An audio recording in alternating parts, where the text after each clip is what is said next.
sure that people are aware, we're going to have, as usual, we have lab taking place after the class. If you can come upstairs, there will be pizza provided, and I've preloaded some data onto the big screen upstairs in the GIS system.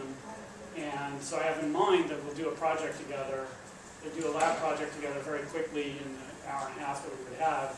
That would be an examination of drunks versus vagabonds in 19th century Rio. So it should be a lot of fun. So just to start off, I'm curious just to hear people's initial thoughts on what is social history. Does anyone want to venture, just a quick, what's social history? What's it about? Marco?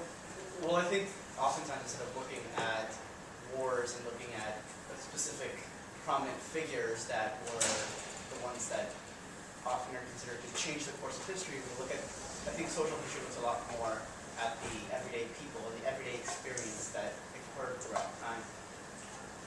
That's a great definition. And can anyone think of what would be some, off the top of your heads, are there challenges that you can think of that would arise in writing the history of everyday people? I mean, it's not necessarily well recorded, or if it is, it's not all in one place. You sort of have to go through every single journal entry, every single thing, if any of that's even been saved, or if they were literate, depending on the time period. Exactly. So huge problems with respect to sources. So by definition, and it's you pointed out, Sarah points out a really great point, which is that it's either there's too much information because everyday people, there's millions of them, and there's millions of documents about them, but there are also these kind of documents that aren't necessarily super rich in details, and they're often very hard to interpret or to make sense of in terms of what matters to people, to human beings in their communities, which is not just isolated little bits of information, but family histories and life trajectories and neighborhoods and stories. And that's not something that you're just going to be able to get, generally speaking, out of those kind of documents. So it's a weird kind of challenge that we face as social historians, where we want to write the history of everyday people, but they're either very poorly documented, or they're documented in a way that makes it very hard to write histories that we find satisfying. And so one of the exciting new developments that we can see in the digital humanities, and particularly in history, is our ability to visualize everyday people in terms of their life experiences, and in a sense, putting everyday people into a spatial context, and using space to help us to define relationships, neighborhoods, contexts, milieu, what have you. So this is a tool that has been available to us all along, and there's all kinds of great histories that have been written using traditional methods, pen and paper, and that have mapped everyday people to space. And essentially what we can do now is we can do this on a bigger scale. We can do it oftentimes at a much lower cost. That is, we can use software, we can use databases, and we can go ahead and analyze spatial patterns in ways that were much more costly, much more difficult before we had these tools. So what I decided to do for my Rio project was to start with some maps of the city in the time period that I'm interested in. So this is a map from 1867, showing here a detail of the downtown part of Rio. So those of you who know the city, some of you may know the city, here you have the Rua Direita, which was the kind of main business street in the city. The Rua do Orives will come up again as I'm talking. This is kind of where the goldsmiths were concentrated in kind of the heartland of artisans. And so you can see that there's a rich amount of detail in historic maps. We see where the Praça da Constituição was located, for instance, public spaces versus private spaces. You can even kind of get a sense of the way that some streets are separated by a fair amount of space, and they seem kind of like capacious blocks. And there's other areas of the city where the streets are packed closer together, and you feel like maybe that's a tighter packed urban space. So I took this historical map as my base. So in my talk today, I'll be referring to layers, flows, and intersections. This is kind of concepts that we can use for visualizing social history. And the first step is kind of a layer. And the layer is built upon things like historical maps that then bring together different kinds of information according to that spatial arrangement. And so you can think about different units of analysis that can be layers in a GIS system, parishes. Within parishes there are many blocks. Within blocks there are parcels. So we can zoom in and zoom out according to different scales. And then we can layer these different scales and analyze patterns in space accordingly. So that's what we're going to begin with, is these layers. This is in the parlance of GIS, a common term of art that you've already heard about. We've talked about GIS.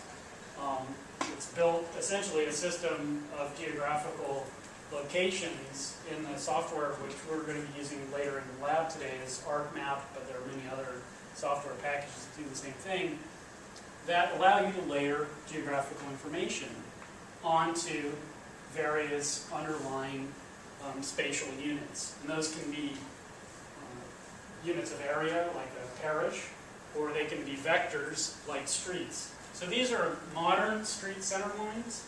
And just to give you a sense of how this historical GIS project was built, I had to somehow calibrate modern street lines and retrofit them so that they reflected historical street center lines. So I couldn't just assume that, you know, there's this big freeway running through Rio in 1860 when I'm studying Rio. I needed to get rid of some of these modern streets and develop a historical street map. So this is the representation of that same downtown area that you saw in that initial map. And here, these are just simple street center lines. They're showing the morphology of the street network in the 1860s and 70s. Once I built this architecture for mapping historical locations in the city of Rio, I'm able to identify addresses, and this opens up a whole new area of research.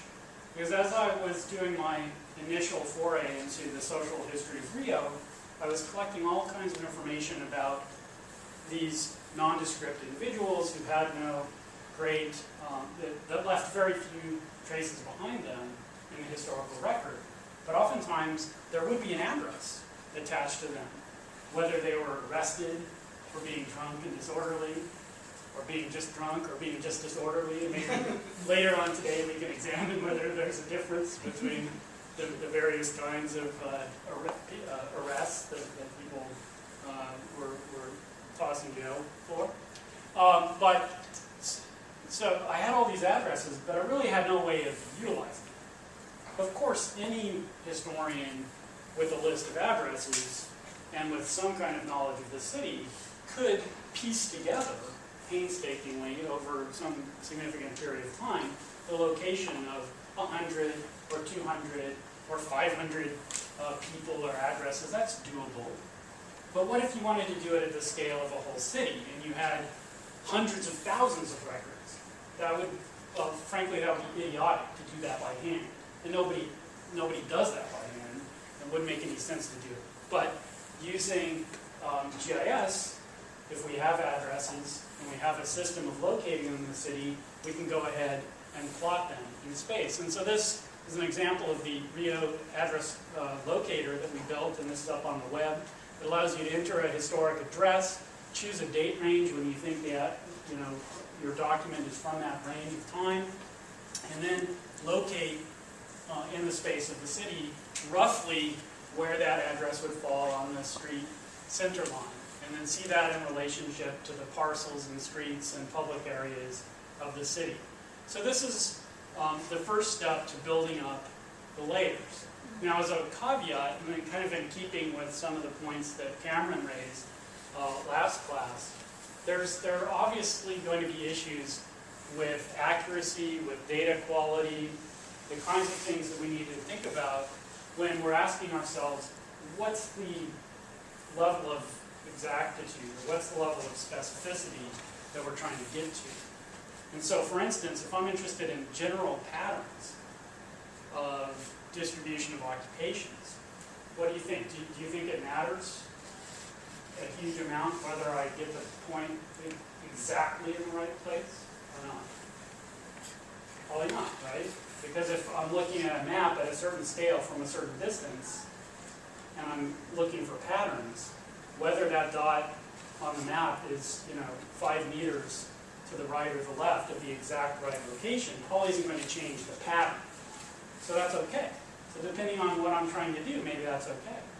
But if I'm trying to say, well, João was arrested for being drunk and disorderly, and João was arrested, at this address, number 43 of the Rua do Urives, then I kind of need to know whether, in fact, that is the number 43 Rua do Urives. Because that can make a difference, right? Some of these parcels are big. It's like, oh, he's in a big house, or he's in a small house, or he's on the corner. These things could matter for an historian. So the fact of the matter is, the data and the system of locating the points has limits, and we have to be aware of those.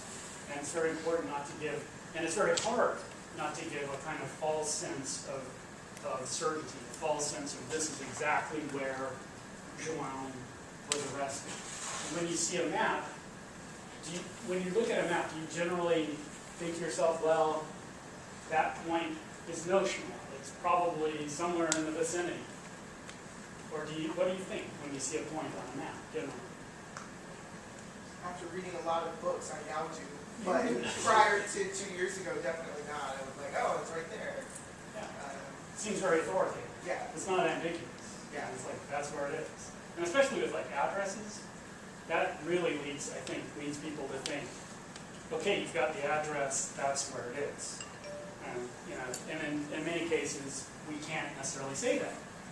And yet we're working with addresses, and we're showing patterns of spatial distribution based on addresses, but we have to be very careful to somehow convey the fact that these are approximations and not necessarily the exact locations. And I think that this is in keeping, in many ways, with the mode of inquiry that social history entails. Because a lot of times, we don't have smoking guns, we don't have enough information to say definitively what actually happened.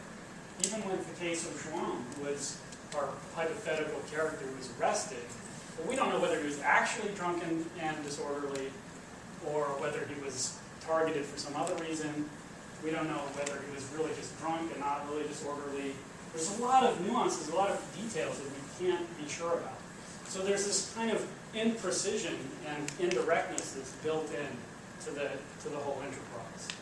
And one of the things that I think the visualization of this data can help us with is to kind of look at a lot of cases simultaneously, and also to have a dynamic way of navigating many cases and analyzing patterns across many cases, so that we're not stuck with this kind of either aggregate data, 100 people were arrested for being drunk and disorderly, micro data, João was arrested, and never the twain shall meet. We want to think about ways that we can look at lots of Joãos simultaneously or in isolation, and kind of explore the data, get us a better feel for what it's telling us. Last caveat that I'll throw in here, which is, if you look at historical documentation that I used to build my HGIS, my historical GIS system, I had access to lots of materials that were produced by, let's say, the government, for instance, because, of course, tax collectors and the police and the government in general is interested in ascertaining addresses just as much as I'm interested, right? So this is a classic example here of the problems that I faced in setting up this system. Because here you have the new numbers for this street, the Rua da Lampadosa, the new numbers, then you have the old numbers. And so you can see right away that there's going to be some pretty significant problems if I don't take account of the fact that the numbering system changes. And that, somebody who's at number 3 in the new system was at the old number 9, right? So I can't just link data by address without accounting for these changes. So it's very complicated. Not only can I not necessarily put the point in the right place, but then I have this additional problem. So the historian's task here is very complicated. And in a sense, this is all as a series of caveats or warnings about the difficulty of doing this kind of work. And indeed, there are times when this just essentially makes it impossible to do what you initially thought you could do or one set out to do. And it's also the kind of thing that you only are likely to discover in the process of the research. I may have gone about this the wrong way. Maybe I should have asked myself first, how many problems are there with the use of addresses before trying to use addresses? I think it's typical that we want to use the sources that are available to us, and then we discover the problems and the challenges. And one of the things that the GIS system helps us to do is to assess, well, what are the problems and what is the significance of that? Are these big differences? Does it make a big difference? And that kind of depends on the kind of question that we're asking. So what can we do? We can make layers of information. Using the GIS system, I can plot lots of points. Here, I'm plotting lawyers. So, advogados habilitados legalmente para o exercício of the law, of being lawyers. So all those dots are lawyers, and the GIS system allows me to take tables of addresses and plot hundreds or thousands of people in the space of the city. And looking at that, I assume, immediately you're saying to yourself, that's an interesting pattern. Lawyers aren't spread all over the place. And then you can ask the question, well, what about other occupations? So you can start to get some leverage on what's the experience of being a lawyer versus what's the experience of being a goldsmith. And I think, it's not totally obvious, right? Because lawyers and goldsmiths are actually very close together in the space of the city. But, bakers are spread all over the place. So there's, by creating layers of spatial distributions, in this case of occupation, we start to get a feel for the fabric of the city. And my argument today is going to essentially hinge upon the idea that this allows us to tap back and forth from macro to micro, from the big patterns of social life to the experience of individuals. And this is something that social history strives for. Social historians care about individuals. It's not just about aggregates, it's not just about numbers, it's about experience. That's a profoundly important element of social history. But it's also about structure and pattern. And you want to bring these two things together. And visualizing patterns and creating these GIS layers is obviously just one way of doing it, but I think it's a very powerful one. So if we set our 3 different occupational groups side by side, we start to see how the space of the city is structured and felt. We see where artisans might be concentrated with the goldsmiths. We see the economic logic of the city and the bakers, perhaps, and the lawyers. If you're a baker, would you set up your bakery right next to another baker? Probably not. It depends, right? If they're a very successful baker, you think you can hive off some of their business, like Starbucks likes to set up its own Starbucks, like prosecute from another Starbucks. So it's not beyond the realm of possibility, right? So some bakers are probably close to one another because that's just a good place to have a bakery. But in general, they're dispersed. There's a logic to that. Why do you think lawyers are all together? Have I already asked this question? Okay, good, because I give too many talks. And I sometimes talk about the same thing and then I don't remember. you guys are telling the truth. I haven't already asked. It's like different lawyers specialize in different things, so you can be like, oh, talking about injury, why don't you put my friend? Because that's their team. So there's a social network, and it's important to be able to be referred from one to another. And people want to go, if people need a lawyer, they go to the place where the lawyers are. So that's one. What else? Or just in general, that signifies that's more active area. Yeah, that's where the business people are. And so if you're a lawyer, you want to be where the business people are, because they're going to be the ones who have the cases that are going to pay you well, right? So once we have all these layers of occupations, and none of this is necessarily blinding new information, like, oh wow, lawyers and businessmen go together, But it is interesting, right? Because we're also interested in individuals. And there are individuals here who aren't part of the pack. There's lawyers off, wandering around in the wilderness. And there's a classic novel that I'm writing a book about, this novel along with some other literary sources, where there's a scene where the rich, kind of scuzzy rich guy comes into the lawyer's office and complains that he couldn't find it because it wasn't in the right street. In other words, it wasn't where the lawyers are supposed to be.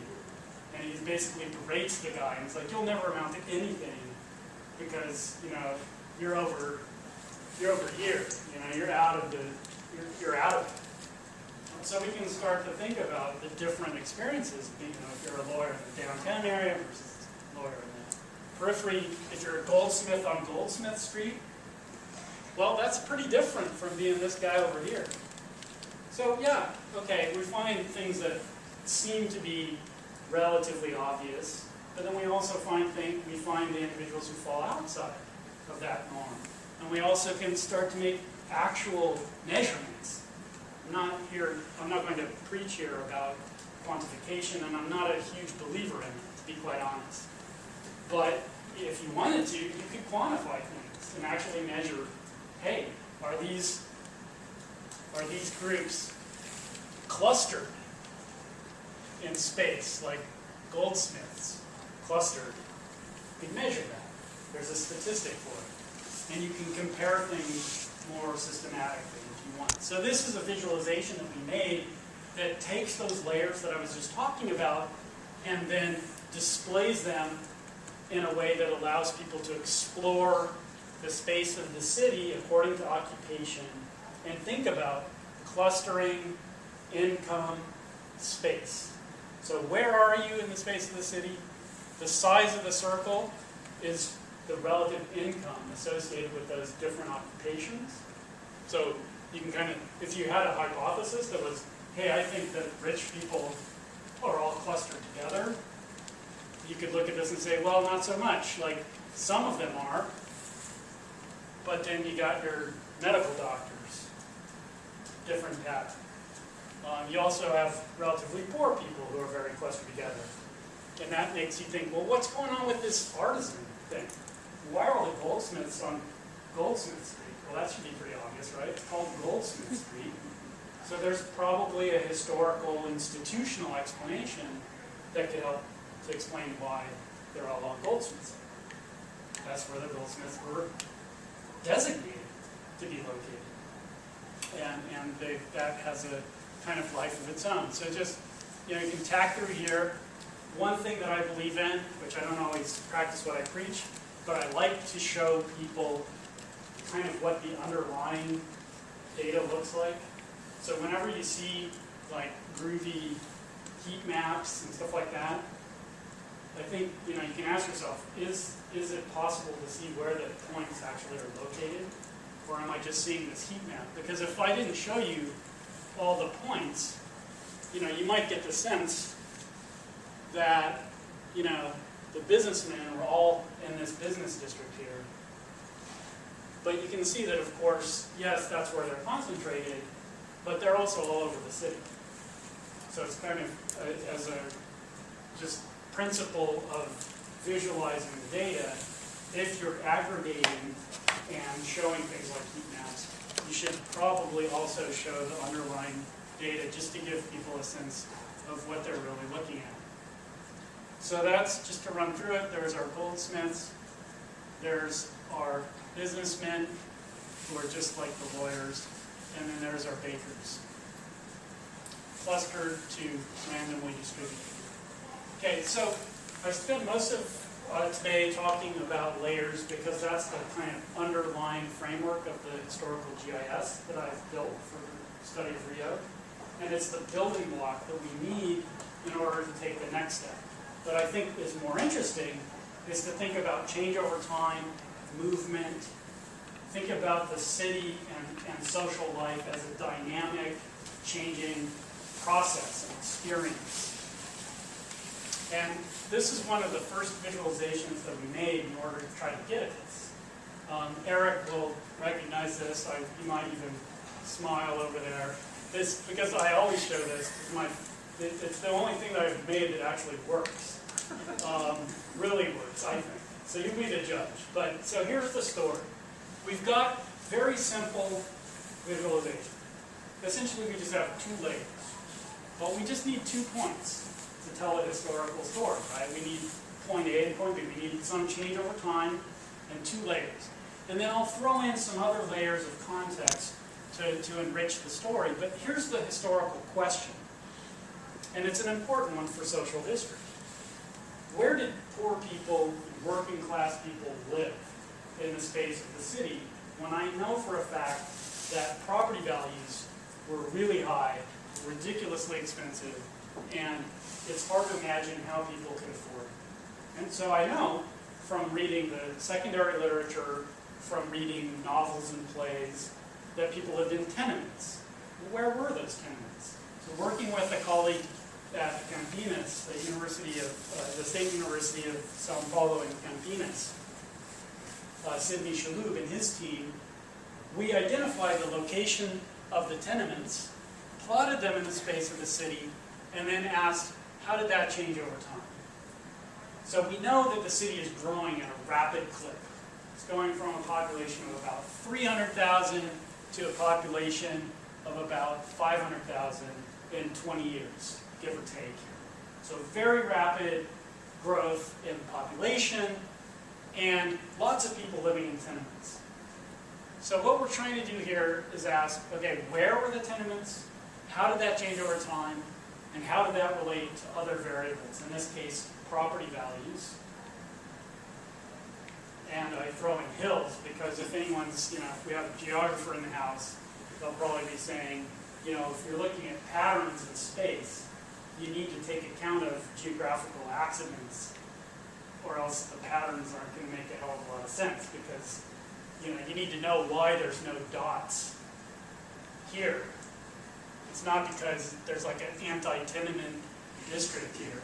It's because there's a steep hill that they couldn't really be located on, right? So you throw in these different layers, put them together, and then you think about both the micro and the macro. So again, what are the conditions in the individual tenements? How many rooms are there in those tenements?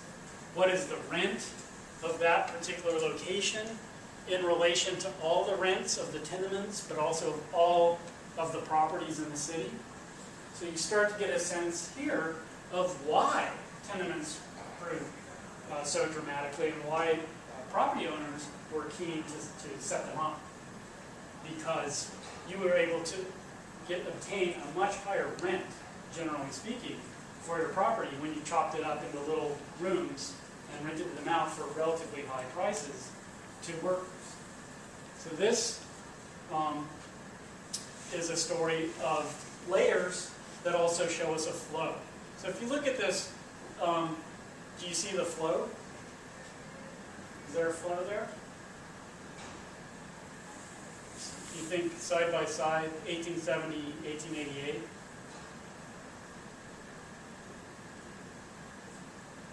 No? Yeah, people seem to be moving towards the business district. Right. So there's like an encroachment, an invasion. Or Isn't it? out of the business district because they can't afford it. They can't live there. Yeah. So you don't know. And then we have the property. There's a property values are increasing and, spreading, so the high value area is spreading out, and the tenements are coming in. So there's a kind of two-way movement there. Marco? But aren't the jobs located primarily in the business district, so most more people want to move around there? Yeah. And then they settle around the business district because There's definitely a lot of jobs there, and so there's a pull. People, they need to work, and there's a place where work is.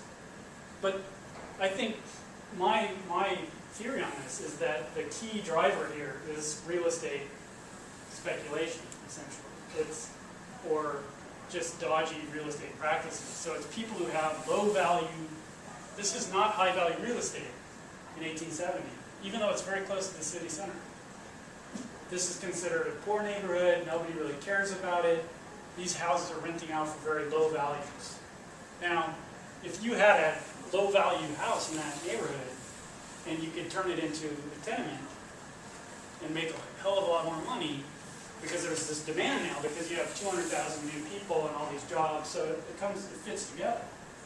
But there's the economic logic of setting up a tenement, the demand for housing, and then the kind of privileged location of this poor area that can be utilized for the gain of those property owners, but also that fits into the kind of political economy of the city. I mean, and anybody who studies urban settings will recognize that kind of space. I mean, we have those kind of spaces in Silicon Valley.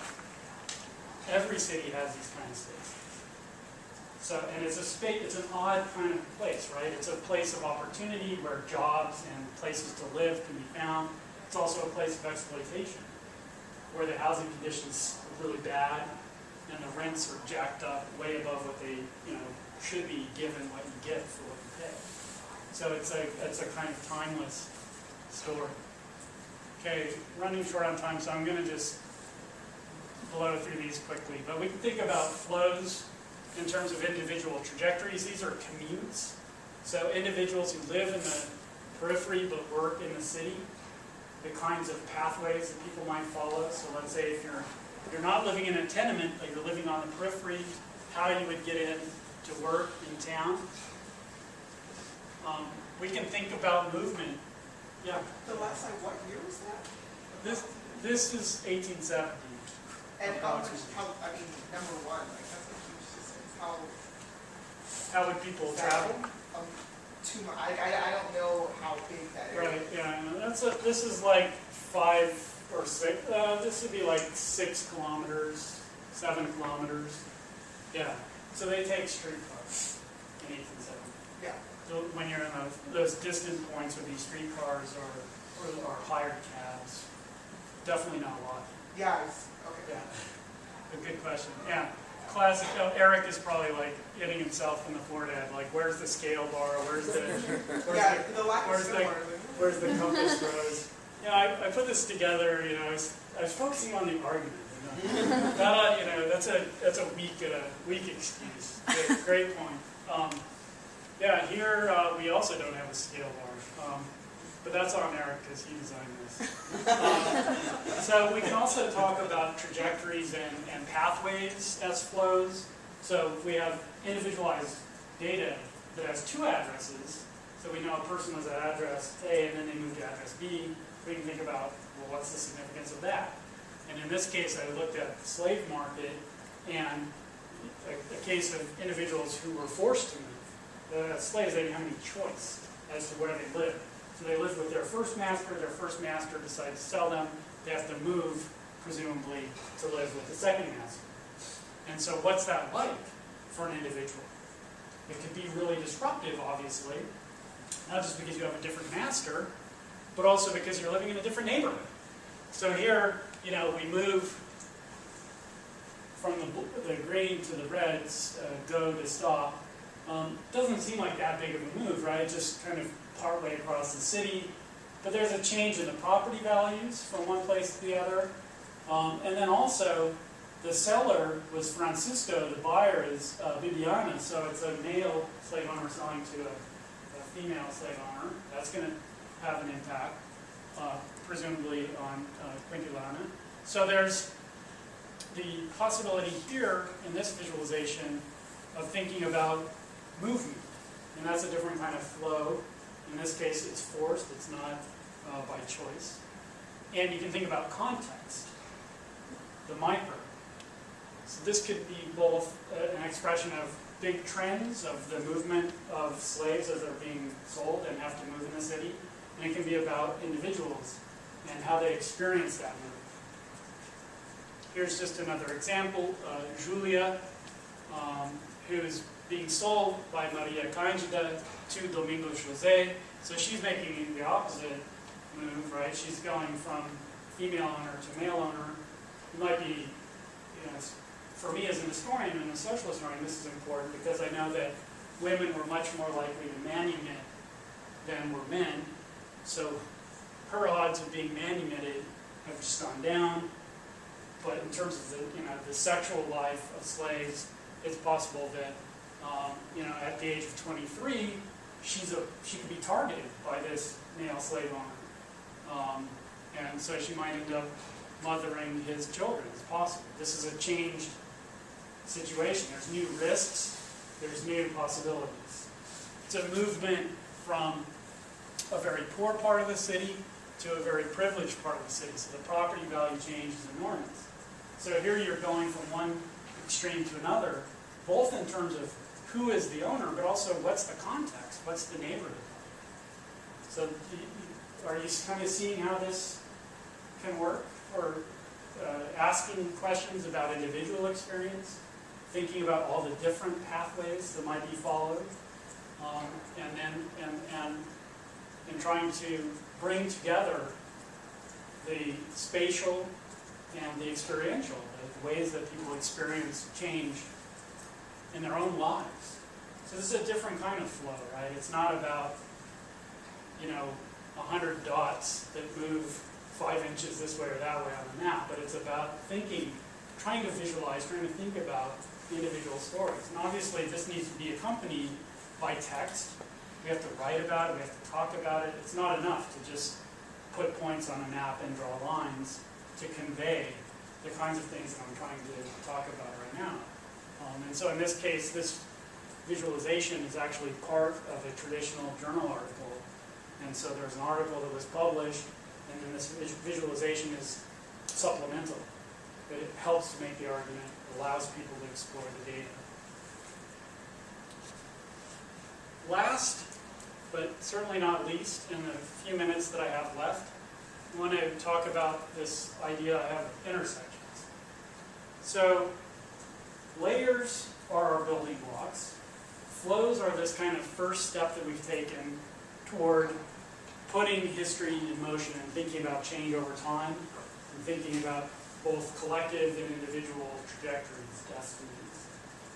And I think that's a very exciting opportunity for us in terms of visualizing social history, the ability to plot people in space, to plot groups or individuals, and put them in motion. So that's layers and flows. Intersections is meant to kind of call forth ideas of the particular, of the location, of place, of where people are in the fabric of the city, and how that connects them to others. So it's much more of an idea of crossing paths, coming together. It's less about moving from one point to another, or patterns of change, or comparisons of layers. So if we could zoom in on the space of the city, and this is each and every parcel in the city for my HGIS was drawn by architecture students in Brazil, again, together with my colleagues at Unicamp.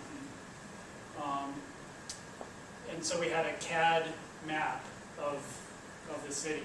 Each of these has an address associated with it, and we're able to calculate things like square meters. We know how many floors there are, So we can think about very detailed information about what it was like to be in these neighborhoods, to be in a specific corner of the city. And think about this space not so much as a place where lots of things are layered, but as a place where things are simultaneously intersecting. So it's about the presence of others. It's about the immediate experience of being in a place. Does that make sense? More or less?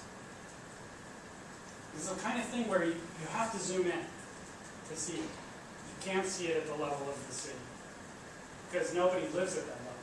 I mean, think about your own lives.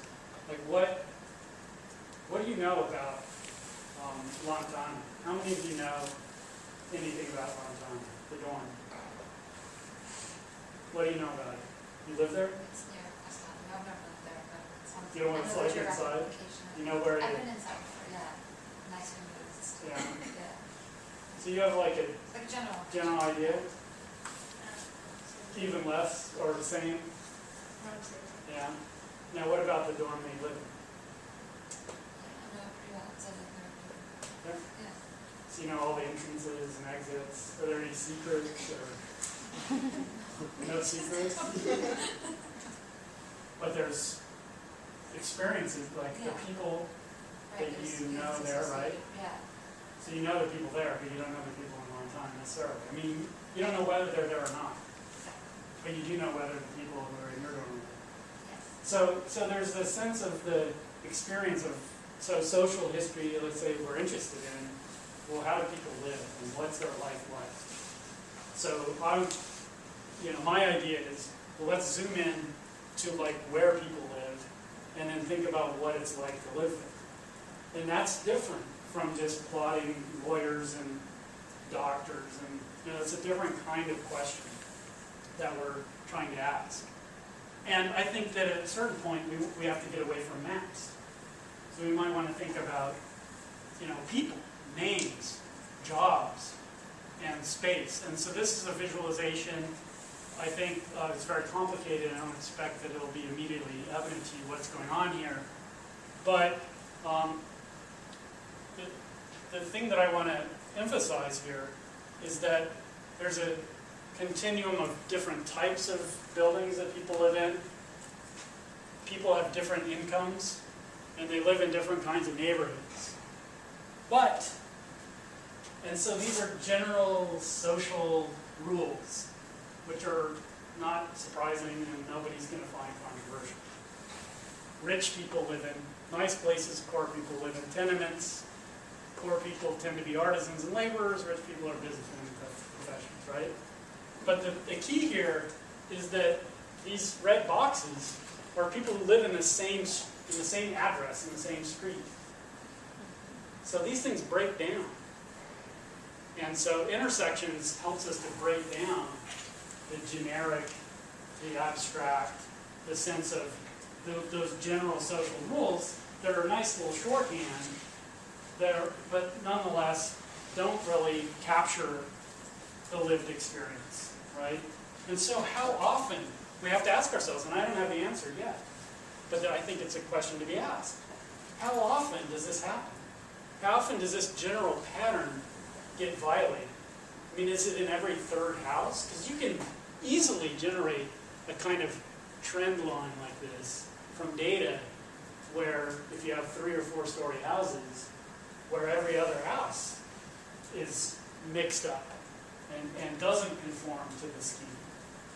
So that's a question about social experience, and it helps us to problematize the kind of generic and abstract stories that oftentimes we tell when we're using these kind of big data,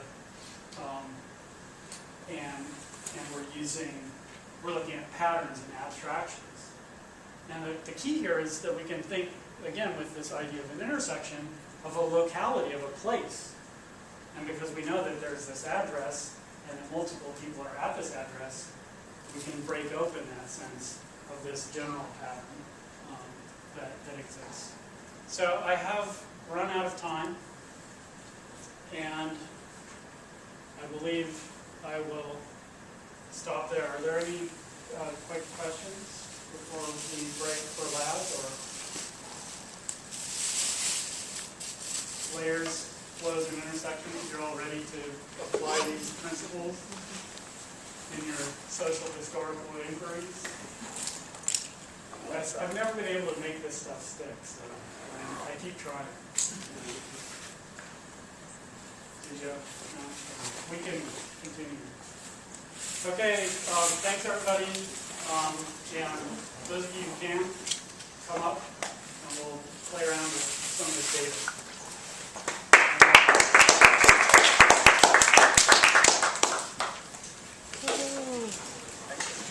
Yeah, I'll include you on the email that I send out to remind people about the questions for next week.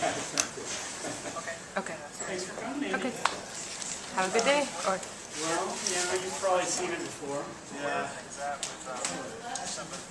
Yeah, I know. I actually am working on your audio. Started this morning, finally. So that's going to be. I'm actually going to try and finish that today. Cameron's audio, the file was corrupted, and so thank you. And so I think that we may only have the audio, which I've already posted. And there's for some reason we do not have a video of Nicole, so we're trying to track that down. We think that Bob still has it, but we never got it in whatever he put in his Stanford box. So everything else I think is up, and yeah, Elijah was up, and yeah, I put Cameron's audio up. So just Nicole really that we're missing, and then it's best like to just set a time. Okay. Because I mean, other than this class, I don't have any other teaching this term. Okay. And I'm always in the lab. I know that I edited I'll it. write you an email then. So I'm basically. Yeah, maybe. Oh, I could yes, meet I know what happened. Last week I tomorrow. edited it, and then when I got all done with it, there was no sound.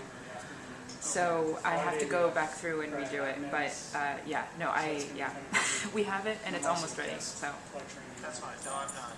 But tomorrow's good, and then Maybe in the morning. Yeah, no. It was.